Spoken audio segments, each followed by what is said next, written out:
കുട്ടികളെ CM kid scholarship പരീക്ഷയ്ക്ക് തയ്യാറെടുക്കുന്ന എല്ലാവർക്കും വളരെ പ്രധാനപ്പെട്ട ഒരു പാഠമാണിത്. അതെ, നമ്മൾ ഇന്ന് ചർച്ച ചെയ്യാൻ പോകുന്ന കാര്യങ്ങൾ പരീക്ഷയ്ക്ക് ഒരുപാട് സഹായിക്കും. അപ്പോ നമുക്ക് ഓരോ പേജായിട്ട് ശ്രദ്ധിച്ച് പഠിച്ചു തുടങ്ങാം. ഇപ്പോ നമുക്ക് അടുത്ത പേജ് നോക്കാം. കേരളത്തിന്റെ ഭാഷ, കല അങ്ങനെയുള്ള കാര്യങ്ങളാണല്ലോ ഇതിലാദ്യം. അതെ, നമ്മുടെ മലയാളം ഭാഷയെക്കുറിച്ചാണ് ആദ്യത്തെ പോയിന്റ്. ഈ ശ്രേഷ്ഠ ഭാഷാ ദിനം എന്ന് പറയുന്നത് നവംബർ 1-നാണല്ലോ. അതെ, അതിനൊരു കാരണമുണ്ട്. നമ്മുടെ മലയാളത്തിന് ശ്രേഷ്ഠഭാഷ പദവി ലഭിച്ചത് 2013-ലാണ്. ഓ, അപ്പോ അതിന്റെ ഓർമ്മയ്ക്കായിട്ടാണ് നവംബർ 1 നമ്മൾ ആഘോഷിക്കുന്നത്. അതെ, ഈയടുത്ത് വേറെയും 5 ഭാഷകൾക്ക് ഈ പദവി കിട്ടി. അങ്ങനെയോ? മറാഠി, ബംഗാളി, പാലി, പ്രാകൃത്, പിന്നെ അസാമീസ്. ഇപ്പോ ഇന്ത്യയിലാകെ 11 ശ്രേഷ്ഠ ഭാഷകളായി. 11. കൊള്ളാം. ഈ ഭാഷയിൽ നിന്ന് കലയിലേക്ക് വന്നാൽ യുനെസ്കോ അംഗീകരിച്ച നമ്മുടെ കലാരൂപങ്ങളെപ്പറ്റി പറയുന്നുണ്ടല്ലോ. ഉണ്ട്. കൂടിയാട്ടവും കഥകളിയും. ഇതിൽ ഏതിനാണ് ആദ്യം അംഗീകാരം കിട്ടിയത്? ആദ്യമായിട്ട് അംഗീകാരം ലഭിച്ചത് കൂടിയാട്ടത്തിനാണ്, 2001-ല്. ശരി. പിന്നെ ഈ അടുത്ത് നമ്മുടെ കോഴിക്കോടിനും യുനെസ്കോയുടെ ഒരു അംഗീകാരം കിട്ടിയല്ലോ. അത് വളരെ പ്രധാനപ്പെട്ടതാണ്. ഇന്ത്യയിൽ ആദ്യമായി യുനെസ്കോയുടെ സാഹിത്യ നഗരം എന്ന പദവി അത് കോഴിക്കോടിനാണ്. അതെ, അതുകൊണ്ട് നമ്മൾ ജൂൺ 23 സാഹിത്യ നഗര ദിനമായി ആഘോഷിക്കുന്നു. ഇപ്പോ നമുക്ക് അടുത്ത പേജ് നോക്കാം. കേരളത്തിന്റെ ഭൂപ്രകൃതിയെക്കുറിച്ചാണ് ഇതിൽ. അതെ, നമ്മുടെ കടൽത്തീരത്തെക്കുറിച്ചാണ് ആദ്യം പറയുന്നത്. കേരളത്തിന് ഏകദേശം 580 കിലോമീറ്റർ നീളമുള്ള കടൽത്തീരമുണ്ട്. ഉണ്ട്. അതിൽ തന്നെ ഏറ്റവും കൂടുതൽ കടൽത്തീരമുള്ള ജില്ല കണ്ണൂരാണ്. കണ്ണൂർ, ശരിയാണ്. ഒരു വശത്ത് കടൽ, മറുവശത്ത് പശ്ചിമഘട്ടം. അതെ, അറബിക്കടലിന്റെ അടുത്തായി കിടക്കുന്ന ആ മലനിരകളാണ് പശ്ചിമഘട്ടം. അതിന് സഹ്യാദ്രി എന്നും ഒരു പേരുണ്ട്. കേരളത്തിലെ ഏറ്റവും ഉയരം കൂടിയ കൊടുമുടിയായ ആനമുടി ഈ പശ്ചിമഘട്ടത്തിലാണല്ലേ? അതെ, ആനമുടിയുടെ ഉയരം 2695 ഈ പശ്ചിമഘട്ടം എത്രത്തോളം പ്രധാനപ്പെട്ടതാണെന്ന് ഈയിടെ നടന്ന ചില സംഭവങ്ങൾ നമ്മളെ ഓർമ്മിപ്പിച്ചല്ലോ. ശരിയാണ്. 2024-ൽ വയനാട്ടിലെ ചൂരൽമലയിലും മുണ്ടകയിലും വലിയ ഉരുൾപൊട്ടലുണ്ടായി. അതിന്റെ തുടക്കം പശ്ചിമഘട്ടത്തിൽ നിന്നായിരുന്നു അല്ലേ? അതെ, വെള്ളോലിമല എന്ന സ്ഥലത്തു നിന്നായിരുന്നു അതിന്റെ തുടക്കം. ഇപ്പോൾ നമുക്ക് അടുത്ത പേജ് നോക്കാം. പശ്ചിമഘട്ടത്തിലെ തന്നെ ഒരു പ്രധാന സ്ഥലമാണല്ലോ സൈലന്റ് വാലി. തീർച്ചയായും. കേരളത്തിൽ സിംഹവാലൻ കുരങ്ങുകളെ കാണുന്ന ഒരേയൊരു സങ്കേതം അത് പാലക്കാട് ജില്ലയിലെ സൈലന്റ് വാലിയാണ്. ഇനി വനത്തിൽ നിന്ന് നമുക്ക് വെള്ളത്തിലേക്ക് വരാം. കേരളത്തിലെ ഏറ്റവും വലിയ കായൽ അത് വേമ്പനാട്ട് കായലാണ്. ആലപ്പുഴ, കോട്ടയം, എറണാകുളം ഈ 3 ജില്ലകളിലായിട്ട് അത് പരന്നുകിടക്കുന്നു. ഇനി ദേശീയോദ്യാനങ്ങളുടെ കാര്യം. ഏറ്റവും വലുതേതാണ്? ഇരവികുളമാണ് കേരളത്തിലെ ഏറ്റവും വലിയ ദേശീയോദ്യാനം. അവിടെ കാണുന്ന പ്രധാനപ്പെട്ട ഒരു ജീവിയുണ്ടല്ലോ. ഉണ്ട്, വരയാട്. വംശനാശ ഭീഷണി നേരിടുന്ന ഒരു ജീവിയാണ്. പിന്നെ സൈലന്റ് വാലിയെ ദേശീയോദ്യാനമായി പ്രഖ്യാപിച്ചതിനെപ്പറ്റിയും പറയുന്നുണ്ട്. അതെ, 1984-ലാണ് സൈലന്റ് വാലിയെ ഒരു ദേശീയോദ്യാനമായി പ്രഖ്യാപിച്ചത്. അപ്പൊ സൈലന്റ് വാലി ഒരു മഴക്കാടാണ്. സിംഹവാലൻ കുരങ്ങുകളുടെ പേരിലാണത് പ്രശസ്തം. അതെ, വളരെ ശരിയാണ്. ഇപ്പൊ നമുക്ക് അടുത്ത പേജ് നോക്കാം. കേരളത്തെക്കുറിച്ചുള്ള കുറച്ച് പൊതുവായ വിവരങ്ങളാണിത്. അതെ, അടിസ്ഥാനപരമായ ചില കാര്യങ്ങൾ. കേരളത്തിന്റെ ആകെ വിസ്തീർണം 863 ചതുരശ്ര കിലോമീറ്റർ. പിന്നെ നദികളുടെ കാര്യം. ഏറ്റവും വലിയ നദി പെരിയാറാണ്, 244 കിലോമീറ്റർ നീളം. രണ്ടാമത്തെ വലിയ നദിയോ? അത് ഭാരതപ്പുഴയാണ്. ഏറ്റവും ഉയരം കൂടിയ കൊടുമുടി നമ്മൾ നേരത്തെ പറഞ്ഞ ആനമുടി തന്നെയല്ലേ? അതെ, ഇടുക്കി ജില്ലയിലുള്ള ആനമുടി, 2695 മീറ്റർ ഉയരം. പിന്നെ വിമാനത്താവളങ്ങൾ. കേരളത്തിൽ 4 അന്താരാഷ്ട്ര വിമാനത്താവളങ്ങളുണ്ട്. തിരുവനന്തപുരം, കൊച്ചി, കോഴിക്കോട്, പിന്നെ കണ്ണൂർ. ആലപ്പുഴയിലും. കേരളത്തിലെ ആദ്യത്തെ ജലവൈദ്യുത പദ്ധതിയെക്കുറിച്ച് പറയുന്നുണ്ടല്ലോ. ഉണ്ട്. ഇടുക്കിയിലെ പള്ളിവാസൽ. അത് തുടങ്ങിയത് 1940-ലാണ്. പിന്നെ കേരളത്തിന്റെ അക്ഷരനഗരം. അത് കോട്ടയമാണ്. ഇതിലൊരു രസകരമായ പോയിന്റ്, ഇടുക്കി, മലപ്പുറം എന്നീ ജില്ലകൾ 5 ജില്ലകളുമായി അതിർത്തി പങ്കിടുന്നു എന്നതാണ്. അതെ, അതൊരു പ്രത്യേകതയാണ്. ഇപ്പോൾ നമുക്ക് അടുത്ത പേജ് നോക്കാം. കേരളത്തിൽ നിന്ന് നമ്മൾ ഇന്ത്യൻ ചരിത്രത്തിലേക്ക് കടക്കുകയാണ്. അതെ, ഒന്നാം സ്വാതന്ത്ര്യ സമരത്തെക്കുറിച്ചാണ് ഈ പേജിൽ. 1857-ൽ നടന്ന സമരം. ഇന്ത്യക്കാർ ബ്രിട്ടീഷുകാർക്കെതിരെ നടത്തിയ ആദ്യത്തെ വലിയ പോരാട്ടമായിരുന്നു അത്. ഇത് തുടങ്ങിയത് ഉത്തർപ്രദേശിലെ മീററ്റിൽ നിന്നാണല്ലേ? അതെ, മീററ്റിൽ നിന്ന്. ഈ സമരത്തിലെ ആദ്യത്തെ രക്തസാക്ഷി മംഗൾ പാണ്ഡെയായിരുന്നു. ഇന്ത്യയുടെ തലസ്ഥാനം ആദ്യകാലത്ത് കൊൽക്കത്തയായിരുന്നുവെന്നും പറയുന്നുണ്ട്. ശരിയാണ്. 1911 തലസ്ഥാനം ന്യൂഡൽഹിയിലേക്ക് മാറ്റിയത്.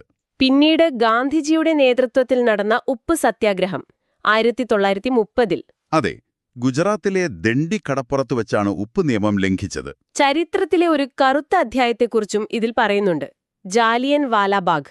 1919 അമൃത്സറിൽ വെച്ച് നടന്ന ഒരു വലിയ കൂട്ടക്കൊലയായിരുന്നു അത്. അതിനു പ്രതികാരം ചെയ്ത ഒരു വിപ്ലവകാരി ഉണ്ടായിരുന്നല്ലോ. ഉണ്ടായിരുന്നു, ഉദ്ധം സിംഗ്. അദ്ദേഹം ലണ്ടനിൽ പോയി മൈക്കിൾ ഒ ഡയറിനെ വെടിവെച്ചു കൊന്നു. ഇപ്പോൾ നമുക്ക് അടുത്ത പേജ് നോക്കാം. സ്വാതന്ത്ര്യസമരവുമായി ബന്ധപ്പെട്ട കൂടുതൽ കാര്യങ്ങൾ. അതെ, പ്രധാനപ്പെട്ട വ്യക്തികളെക്കുറിച്ചും സംഭവങ്ങളെക്കുറിച്ചും. വള്ളത്തോൾ നാരായണ മേനോൻ നമ്മുടെ ദേശീയ കവിയാണ്. അദ്ദേഹത്തിന്റെ ജന്മദിനമായ ഒക്ടോബർ 16 ദേശീയ കഥകളി ദിനമായി ആചരിക്കുന്നു. ഇന്ത്യയിൽ ഗാന്ധിജി നയിച്ച ആദ്യത്തെ സത്യാഗ്രഹം ഏതായിരുന്നു? അത് 1917 ചമ്പാരൻ സത്യാഗ്രഹമാണ്. ഇന്ത്യൻ നാഷണൽ കോൺഗ്രസ് അഥവാ INC രൂപീകരിച്ചതിനെപ്പറ്റിയും പറയുന്നുണ്ട്. ഉണ്ട്. 1885 ബോംബെയിൽ വച്ചാണ് INC രൂപീകരിച്ചത്. അതിന്റെ ആദ്യത്തെ പ്രസിഡന്റ് WC ബാനർജിയായിരുന്നു. ഇന്ത്യൻ നവോത്ഥാനത്തിന്റെ പിതാവ് എന്നറിയപ്പെടുന്നത് രാജാറാം മോഹൻ റോയാണ്. അതെ, പിന്നെ സ്വരാജ് എന്റെ ജന്മാവകാശമാണ് എന്ന് പറഞ്ഞത് ആരാണെന്ന് ഓർക്കുന്നുണ്ടോ? ബാലഗംഗാധര തിലകൻ. വളരെ ശരിയാണ്. നേതാജി സുഭാഷ് ചന്ദ്രബോസ് രൂപീകരിച്ച സൈന്യമാണ് ആസാദ് ഹിന്ദ് ഫൗജ്. ജയ് ഹിന്ദ് എന്ന മുദ്രാവാക്യം അദ്ദേഹത്തിന്റേതാണ്. 1942-ലാണ് ക്വിറ്റ് ഇന്ത്യ സമരം നടന്നത്. ആ സമരത്തിലാണ് പ്രവർത്തിക്കുക അല്ലെങ്കിൽ മരിക്കുക എന്ന് ഗാന്ധിജി ആഹ്വാനം ചെയ്തത്. കേരള സിംഹം എന്നറിയപ്പെടുന്ന വിപ്ലവകാരിയാണ് പഴശ്ശിരാജ. അതെ, അദ്ദേഹം ബ്രിട്ടീഷുകാർക്കെതിരെ നടത്തിയ യുദ്ധമാണ് കുറിച്ചിർ ലഹള. സാരേ ജഹാംസെ അച്ഛ എന്ന പ്രശസ്തമായ ഗാനം എഴുതിയത് മുഹമ്മദ് ഇക്ബാലാണ്. 1858 ഇന്ത്യയുടെ ആദ്യത്തെ വൈസ്രോയ് ആയത് കാനിംഗ് പ്രഭുവാണ്.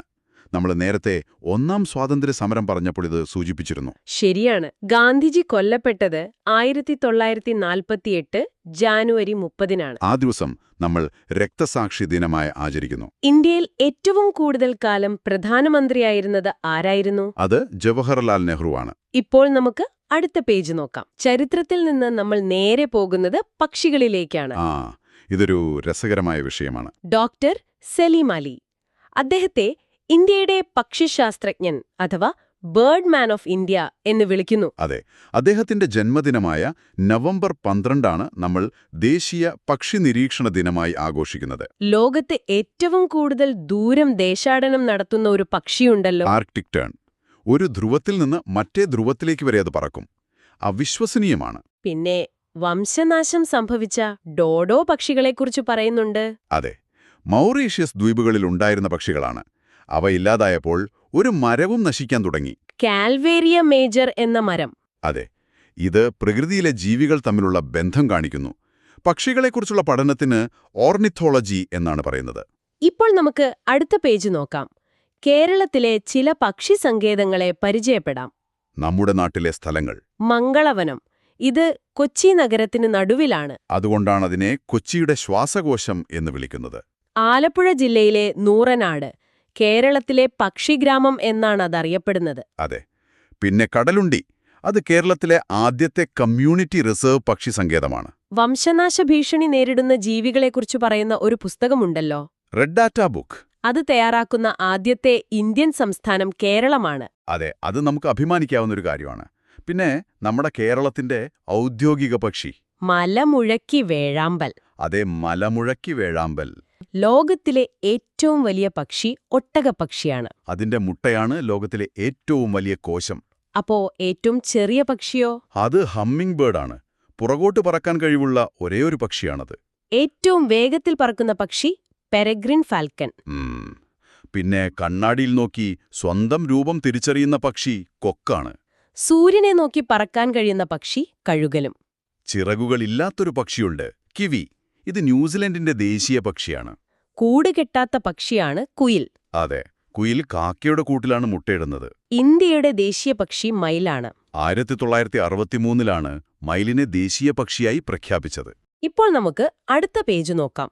നമ്മൾ പഠിച്ച ചില കാര്യങ്ങൾ ഒന്നുകൂടി ഓർത്തെടുക്കാനാണെന്ന് തോന്നുന്നു. അതെ, ഒരു റിവിഷൻ പോലെ. മലയാളത്തിന് ശ്രേഷ്ഠഭാഷാ പദവി ലഭിച്ചത് 2013-ൽ. അതുകൊണ്ടാണ് നവംബർ 1 ശ്രേഷ്ഠഭാഷാ ദിനമായത്. ഇന്ത്യയിൽ ആദ്യമായി ഈ പദവി ലഭിച്ചത് തമിഴ് ഭാഷയ്ക്കാണ്. മലയാളം 5ാമത്തെ ഭാഷയായിരുന്നു. ഇപ്പോൾ ആകെ 11 ശ്രേഷ്ഠഭാഷകളായി. അതെ, നമ്മൾ നേരത്തെ പറഞ്ഞ ആ പുതിയ 5 ഭാഷകളും കൂടി ചേർത്ത്. യുനെസ്കോ അംഗീകരിച്ച കേരളീയ കലകൾ കഥകളിയും കൂടിയാട്ടവുമാണ്. മുടിയേറ്റ് എന്ന കലാരൂപവും ആ പട്ടികയിലുണ്ട്. രാജ്യത്തെ ആദ്യത്തെ സാഹിത്യ നഗരം കോഴിക്കോട്. സാഹിത്യ നഗര ദിനം ജൂൺ 23. കേരളത്തിലെ കടൽത്തീരത്തിന് 580 കിലോമീറ്റർ നീളമുണ്ട്. അറബിക്കടലിന് സമാന്തരമായ പർവ്വതനിരയാണ് പശ്ചിമഘട്ടം. ഇപ്പോൾ നമുക്ക് അടുത്ത പേജ് നോക്കാം. വീണ്ടും ചില പ്രധാന വിവരങ്ങൾ. അതെ, ആനകളെക്കുറിച്ചാണ് ആദ്യം. കൂടുതൽ ആനകളുള്ള വന്യജീവി സങ്കേതം പെരിയാറാണ്. ആനമുടി സ്ഥിതി ചെയ്യുന്നത് പശ്ചിമഘട്ടത്തിലാണ്. അത് ദക്ഷിണേന്ത്യയിലെ തന്നെ ഏറ്റവും ഉയർന്ന കൊടുമുടിയാണ്. പശ്ചിമഘട്ടത്തിലെ പ്രധാനപ്പെട്ട മഴക്കാടാണ് സൈലന്റ് വാലി. ഉയരത്തിൽ സ്ഥിതി ചെയ്യുന്ന തടാകമാണ് വയനാട്ടിലെ പൂക്കോട് തടാകം. അതിന് ഇന്ത്യയുടെ ഭൂപടത്തിന്റെ ആകൃതിയാണെന്നൊരു പ്രത്യേകതയുണ്ട്. കേരളത്തിലെ വലിയ ജലസേചന പദ്ധതി കൊല്ലം ജില്ലയിലെ കല്ലടയാണ്. ഏറ്റവും വലിയ നാഷണൽ പാർക്ക് ഇരവികുളമാണ്. അവിടെ 12 വർഷത്തിലൊരിക്കൽ പൂക്കുന്ന നീലക്കുറിഞ്ഞികൾ ധാരാളമുണ്ട്. ഇപ്പോൾ നമുക്ക് അടുത്ത പേജ് നോക്കാം. കൂടുതൽ വിവരങ്ങൾ. ഏറ്റവും കൂടുതൽ കടൽത്തീരമുള്ള ജില്ല കണ്ണൂരാണ്. അതെ, ഏഷ്യയിലെ തന്നെ ഏറ്റവും വലിയ ഡ്രൈവിൻ ബീച്ചായ മുഴപ്പിലങ്ങാട് കണ്ണൂരിലാണ്. കേരളത്തിലെ ഏറ്റവും പഴക്കമുള്ള പട്ടണം കോഴിക്കോടാണ്. വാസ്കോഡഗാമ ആദ്യമായി കപ്പലിറങ്ങിയ കാപ്പാട് കടപ്പുറം കോഴിക്കോടിനടുത്താണ്. കർണാടകത്തിലേക്കൊഴുകുന്ന നദിയാണ് കബനി. അത് കേരളത്തിൽ നിന്ന് കിഴക്കോട്ടൊഴുകുന്ന 3 നദികളിലൊന്നാണ്. ഭവാനി, പാമ്പാർ എന്നിവയാണ് മറ്റു 2 എണ്ണം. 2025 വലവാൾ പുരസ്കാരം ലഭിച്ചത് ഇ. സന്തോഷ് കുമാറിനാണ്. അദ്ദേഹത്തിന്റെ തപോമയുടെ അച്ഛൻ എന്ന നോവലിനാണ് പുരസ്കാരം. 2024-ൽ നമ്മൾ 100ാം ചരമവാർഷികം ആചരിച്ചത് കുമാരനാശാന്റേതാണ്. അതെ, പല്ലനിയാറ്റിലെ റെഡീമർ ബോട്ട് അപകടത്തിലാണ് അദ്ദേഹം മരിച്ചത്. ഇപ്പോൾ നമുക്ക് അടുത്ത പേജ് നോക്കാം. വീണ്ടും ചരിത്രത്തിലേക്കൊരു തിരിഞ്ഞുനോട്ടം. അതെ, പ്രധാനപ്പെട്ട വർഷങ്ങളും സംഭവങ്ങളും. 1ാം സ്വാതന്ത്ര്യസമരം നടന്നത് 1857 മെയ് 10-നാണ്. ബ്രിട്ടീഷുകാർ ഇതിനെ ശിപായി ലഹള എന്ന് വിളിച്ചു. ഡൽഹിക്ക് മുൻപ് ഇന്ത്യയുടെ തലസ്ഥാനം കൊൽക്കത്തയായിരുന്നു. 1911-ലാണ് മാറ്റിയത്. ഉപ്പ് സത്യാഗ്രഹം നടന്നത് 1930-നാണ്. കേരളത്തിലെ പ്രധാന കേന്ദ്രം പയ്യന്നൂരായിരുന്നു. അവിടെ നേതൃത്വം നൽകിയത് കെ. കേളപ്പനാണ്. ദേശീയ സ്വാതന്ത്ര്യത്തിന്റെ കവി എന്നറിയപ്പെടുന്നത് വള്ളത്തോളാണ്. തപാൽ സ്റ്റാമ്പുകളിൽ ഏറ്റവും കൂടുതൽ പ്രാവശ്യം പ്രത്യക്ഷപ്പെട്ട ഇന്ത്യക്കാരൻ ഗാന്ധിജിയാണ്. ജാലിയൻ വാലാബാഗ് കൂട്ടക്കൊലയ്ക്ക് പ്രതികാരം ചെയ്തത് ഉദ്ധം സിംഗ് ആണ്. ആ കൂട്ടക്കൊല നടന്നത് 1919 ഏപ്രിൽ 13-നാണ്. ഇപ്പൊ നമുക്ക് അടുത്ത പേജ് നോക്കാം. പക്ഷികളെക്കുറിച്ചുള്ള അവസാന ഭാഗം. ഒന്നുകൂടി ഓർക്കാനുള്ള കുറച്ച് കാര്യങ്ങൾ. ദേശീയ പക്ഷി നിരീക്ഷണ ദിനം നവംബർ 12.